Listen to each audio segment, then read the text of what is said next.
নমস্কার বন্ধুরা, আমার চ্যানেলে আপনাদের স্বাগত জানাই। আজকে আমি আপনাদের বানিয়ে দেখাবো মাশরুম পোস্ত।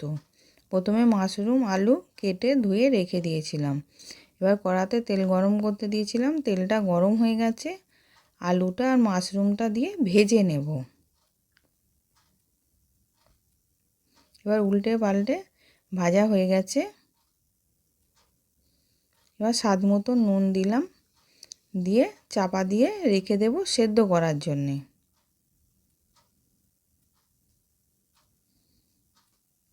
এবার মাশরুমটা আলুটা সেদ্ধ হয়ে গেছে।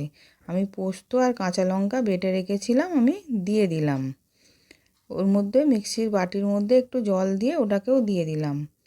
দিয়ে ভালো করে ফুটে গেলে তারপর নামিয়ে নেব। এবার ভালো করে ফুটে গেছে। এবার ওপর দিয়ে আমি একটুখানি সর্ষের তেল দিয়ে দিলাম, দিয়ে মিশিয়ে নামিয়ে নেব।